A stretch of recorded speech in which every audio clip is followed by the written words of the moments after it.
फरमाते हैं कि मैं ना मजदूर लेने गया, बगदाद के चौक में मजदूर बैठे होते थे, तो मेरी उन मजदूरों में से ना एक नौजवान बच्चे पे नजर पड़ी। बड़ा कमजोर सा वजूद था, लेकिन चेहरे पर इबादत का निशान था। माथा बताता था कि नमाज का बड़ा ख्याल रखता है। मैं उसके करीब गया। चेहरे भी बड़ा कुछ बताते हैं ना, चेहरों में भी बड़ी रानाई होती है। फरमाते हैं मैं करीब गया, मैंने उसको कहा बेटे मजदूरी करोगे? तो कहने लगा मजदूरों में बैठा हूं तो हुजूर मजदूरी के लिए ही तो बैठा हूं। तो मैंने कहा कि चलो फिर। कहने लगा नहीं मेरी कुछ शर्तें।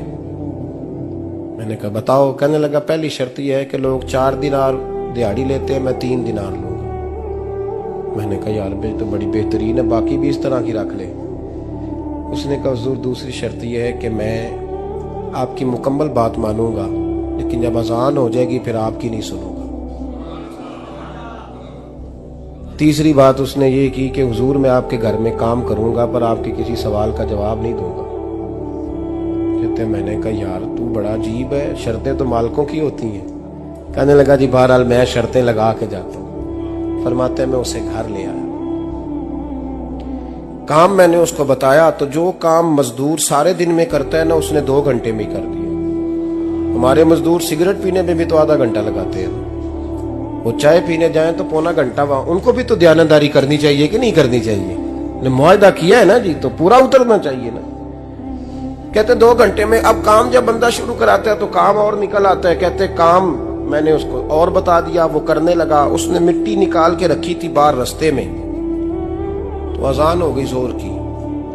उसने वहीं कुदाल छोड़ी कही और चलने लगा। तो मेरा बेटा कहने लगा इसको जरा बराबर कर दो। कहने लगे चुप कर जा, तेरे बाप से बात हुई थी, जब अजान होती है तो मैं किसी और की नहीं सुनता, सिर्फ अल्लाह रसूल की सुनता हूं। कहते मस्जिद चला गया, नमाज पढ़ के आया तो दोपहर का वक्त था। मेरी बीबी कहने लगी इसको को खाना खा ले। कहते हमने कहा खाना खा लो, तो कहने लगा मैंने रोजा रखा, रमजान भी नहीं था, नफली रोजा रखा हुआ। फरमाते हैं शाम हुई, मैंने 3 दिनार दिए। तो मैंने कहा तेरा नाम क्या है? कहने लगा मैंने आपसे कहा था मैं किसी सवाल का जवाब नहीं दूंगा। वो चला गया। अगले दिन मैं फिर लेने गया उसे, काम कुछ और निकल आए। तो लोगों ने बताया वो सिर्फ हफ्ते वाले दिन आता है। मैंने कहा क्यों? कहने लगे जी वो कहता है मेरा हफ्ते का खर्चा 3 दिनार है, जब 3 दिनार कमा लेता हूं तो बाकी सारा टाइम अल्लाह रसूल की जिक्र में गुजार दिया करता हूं। फरमाते हैं अजीब। अगले हफ्ते मैं फिर लेने गया, मैंने पूरा हफ्ता इंतजार किया कि काम उसी से कराना है। मैं जब गया तो मैंने कहा चलो। कहने लगा मेरी शर्तें याद है ना? और मैंने कहा याद है भाई साथ चल। फरमाते हैं काम कराया। 2-3 हफ्ते वो आता रहा। एक हफ्ते में गया तो लोगों ने कहा हुजूर आज नहीं आया। क्यों? कहने लगे बीमार हो गए। कहाँ घर है? कहने लगे बगदाद के कब्रिस्तान के पीछे जो कच्ची आबादी है उसमें रहता है। फरमाते मैं गया, दरवाजे पे दस्तक दी तो कहने लगा हुजूर आप हैं? दरवाजा खोला है, आ जाइए। फरमाते हैं मैं अंदर गया तो मैंने कहा तुम्हें कैसे पता चला मैं आया हूं? कहने लगा हुजूर अल्लाह वाले हो, आप नहीं आना था, वरना अमीर तो गरीबों का पता लेने कोई नहीं आते। कहते मैं करीब गया तो कहने लगा मैं आपका इंतजार कर रहा था, तेज बुखार है, तप रहा। जेब से कुछ पैसे निकाले, कहने लगा ये पैसे रखने। एक अंगूठी निकाली। कहने लगा हुजूर आज रात को मेरा इंतकाल हो जाएगा, इन पैसों का कफन खरीद के सुबह जनाजा पढ़ के मुझे दफन कर देना, और जब दफन करो तो ये अंगूठी लेके असर के बाद हारून रशीद के पास जाना। आप उसे कहना मैंने मिलना है, पर वो आपको टाइम नहीं देगा। आप उसको आवाज दीजिएगा कि तेरी एक अमानत है मेरे पास। फिर वो आपसे मिलेगा तो अंगूठी दे दे, फिर आप मेरी तरफ से फारिग हैं। हजरत फरमाने लगे तेरा नाम? और कहने लगा हुजूर वक्त थोड़ा है, आज रात मैंने जाना है, बड़ी लंबी माफी मांगनी है रब करीम से, अगर मुनासिब समझे तो मुझे अपने रब से तन्हाई कर दे। फरमाते हैं मैं आ गया, पर उसकी बातों ने मुझे सारी रात सोने नहीं दिया। फरमाते हैं सुबह बड़ी मुश्किल से सूरज निकला, मैं गया, दरवाजे पे हाथ रखा तो दरवाजा खुला हुआ था। अंदर दाखिल हुआ तो खुशबुएं मेरा इस्तकबाल कर रही थी। जब चेहरे से कपड़ा हटाया तो उसका तो इंतकाल हो चुका। इंतकाल हो चुका है, ऐसे जैसे किसी का दीदार करके सोया।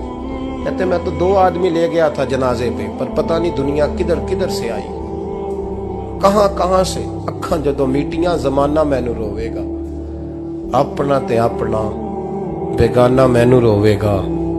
फरमाते हैं मैं तो 2 बंदे ले गया था, पर पता नहीं मखलूक कहां कहां से आई। जनाजा पड़ा, दफन किया। हारून रशीद के पास में असर के बाद गया, मैंने बुलाना चाहा पर बादशाह था, मेरी तरफ देखा ही नहीं। मैंने उसको कहा तेरी एक अमानत मेरे पास है। फरमाते हैं मुझे कोने पे ले गया, क्या बात है, कमरे में बुलाया, मैंने अंगूठी दी।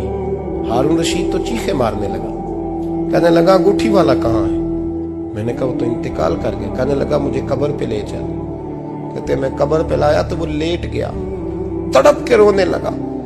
मैंने कहा मेरा कलेजा फट जाएगा, ना उसने कुछ बताया ना तूने बताया, ये कौन था? तो हारून रशीद कहने लगा ये मेरा बेटा था। मैंने कहा तेरा बेटा और मजदूर?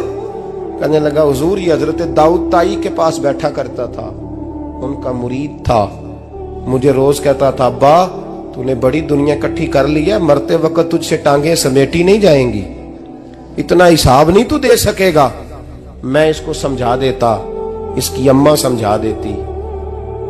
ये रोज हमें कहता छोड़ दो, आ जाओ अल्लाह रसूल की बारगाह में झुक जाएं।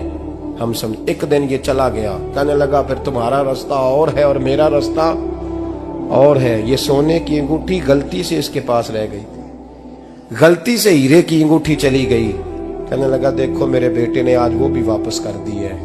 फिर तड़प के कहने लगा हारून रशीद था तो ये मेरा बेटा, पर मेरा मुर्शद निकला, मेरा पीर निकला। भाई जिंदगी तो बड़ी थोड़ी है ना।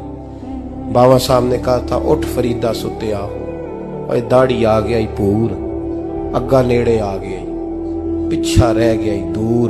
उठ फरीदा सुत्या खलकत वेखन जा, मते कोई मिल जाई बख्शिया ते तू ही बख्शिया जा। उठ फरीदा सुत्या झाड़ू दे मसीत, तू सुते रब जागदा, तेरी डाडे नाल परीत। मेरा रब हमें भी अपनी बारगाह